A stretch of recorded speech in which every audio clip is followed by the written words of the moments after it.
que je vais vous partager. Selon vous, quelles sont les compétences importantes en 2025? Mettez-les dans les chats.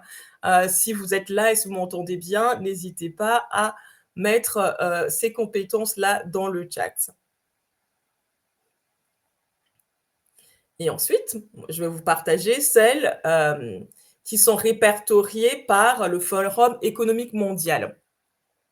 Donc, les 15 compétences les plus importantes selon le rapport 2025 du Forum économique mondial sont la pensée analytique, la résilience, le leadership, la pensée créative, la motivation, la culture technologique, l'empathie, la curiosité, la gestion des talents. Alors voilà, c'est un peu en décalage. Merci. Donc, vous avez marqué diplomatie, esprit critique, apprendre à apprendre. Voilà. Effectivement, on va retrouver certaines compétences que vous avez mentionnées dans le chat dans cette liste-là.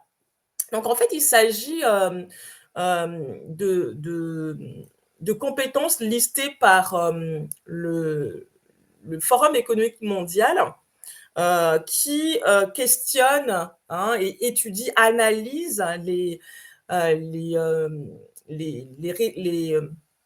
besoins des recruteurs, des employeurs à travers le monde, analyse des compétences que les recruteurs, que les employeurs estiment être importantes en 2025 et ensuite classe les compétences en fonction des réponses obtenues.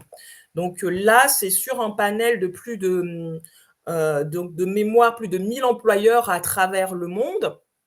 Et 69% des employeurs ont répondu que la pensée analytique est la première compétence qu'ils estiment importante pour leurs collaborateurs. Ensuite, la résilience, ensuite le leadership. Voilà, le pourcentage devant, c'est le nombre d'employeurs euh, euh, ayant répondu que ces compétences étaient importantes pour leurs collaborateurs.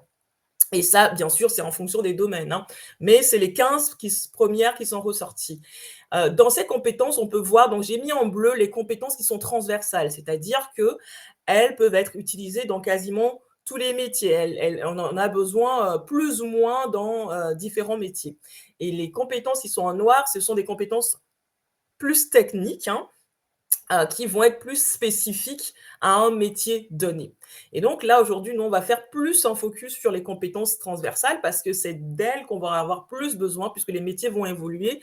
On va avoir besoin de développer ces compétences-là pour justement être à l'aise, quels que soient les métiers et pouvoir acquérir du coup les autres compétences ou les compétences plus techniques.